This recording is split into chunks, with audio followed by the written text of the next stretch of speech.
অনেকেই মনোনয়নপত্র এরই মধ্যে জমা দিয়েছেন এবং শেষ দিনে কেউ কেউ মনোনয়নপত্র সংগ্রহ করেছেন। এখানে কিছুক্ষণ আগে বিপ্লবী ওয়ার্কার্স পার্টির সাইফুল হক তিনি ঢাকা 12 আসন থেকে মনোনয়নপত্র জমা দিয়েছেন এবং তিনি একই সাথে বিএনপির যে নির্বাচনী জোট সেই জোটের সমর্থন পেয়ে মনোনয়নপত্র জমা দিয়েছেন এবং তিনি আশা করছেন যে বিএনপি থেকে তাকে যেমন সমর্থন দেওয়া হয়েছে এবং বিএনপির সেই আসনের সমর্থক নেতাকর্মীরা তারা সবাই তার সাথে ভোটের মাঠে থাকবে এবং তার পক্ষে কাজ করবে।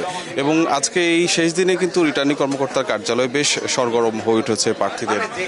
আপনি দেখতে পাচ্ছেন যে এখানে এক একজন করে প্রার্থী আসছেন, বিএনপি, জামাত, এনসিপি, ইসলামী আন্দোলন এবং স্বতন্ত্র প্রার্থীরাও এসে মনোনয়নপত্র জমা দিচ্ছেন।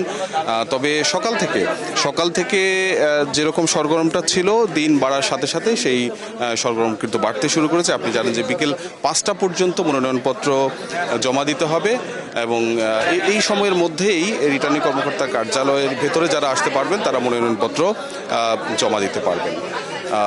এবং আপনি দেখছেন যে এখানে এক এক করে এখন ইসলামী আন্দোলনের প্রার্থী মনোনয়নপত্র জমা দেওয়ার প্রক্রিয়া করছেন এবং এই মনোনয়নপত্র প্রস্তুত করা এটা কিন্তু বিশাল প্রস্তুতির একটা বিষয়। অনেকে হয়তো সে সিদ্ধান্ত একটু পরে নিয়েছেন, কারণ আপনি জানেন যে নির্বাচনী যে জোটগুলো হয়েছে সেই জোটগুলোর আসন বন্টন এখনো পর্যন্ত কোনো ক্ষেত্রে চূড়ান্ত হয়নি এবং কিছু ক্ষেত্রে শেষ মুহূর্তে চূড়ান্ত হয়েছে।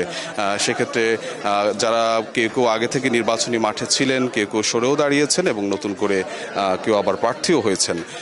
সেক্ষেত্রে এই মনোনয়ন ফর্ম প্রস্তুত করে নেওয়া, মনোনয়ন ফর্মের যে বিষয়গুলো তার আর্থিক বিবরণ, তার সম্পদের বিবরণ এবং প্রস্তাবক সমর্থকদের নাম, স্বাক্ষর, এই বিষয়গুলো দেওয়া, সাথে আনুষঙ্গিক যে কাগজপত্রগুলো সেগুলো দেওয়া, এগুলো বড় ধরনের একটা প্রস্তুতির বিষয়। এবং আমরা দেখতে পাচ্ছি যে দুপুরের পর থেকে কিন্তু প্রার্থীদের ভিড় এখানে কিন্তু বাড়ছে এবং আমাদের মনে হচ্ছে যে 5টার পরেও কিন্তু এখানকার কার্যক্রম হয়তো রিটার্নিং কর্মকর্তাকে চালাতে হবে, কারণ তিনি বলেছেন যে 5টার মধ্যে যারা রিটার্নিং কর্মকর্তার কার্যালয়ের এই যেখানে মনোনয়নপত্র জমা দেওয়া হচ্ছে সেখানে যদি থাকে তাহলে তারা যে যাচাই বাছাই প্রক্রিয়ার মাধ্যমে মনোনয়নপত্রগুলো গ্রহণ করছেন সেক্ষেত্রে 5টার পরে হলেও সেই প্রক্রিয়া ওনারা চালিয়ে যাবেন। এখানে মূলত সহকারী রিটার্নিং কর্মকর্তা রয়েছে আসন ভিত্তিক, তাদের কাছে প্রথমে প্রার্থীরা মনোনয়নপত্র নিয়ে যাচ্ছেন, সেখানে যাচাই বাছাই করে ফাইনালি রিটার্নিং কর্মকর্তা মনোনয়নপত্র গ্রহণ করছেন।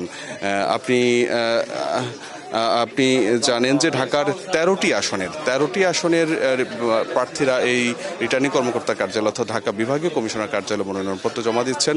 ঢাকা মহানগরীর 2টি আসনের মনোনয়নপত্র জমা দেওয়া হচ্ছে নির্বাচন কমিশনে, সেখানে আঞ্চলিক নির্বাচন কর্মকর্তা তিনি রিটার্নিং কর্মকর্তা হিসেবে কাজ করছেন। একই সাথে ঢাকা জেলার যে 5টি আসন সেই 5টি আসনের মনোনয়নপত্র জমা দেওয়া হচ্ছে ঢাকা জেলা প্রশাসকের কার্যালয়ে।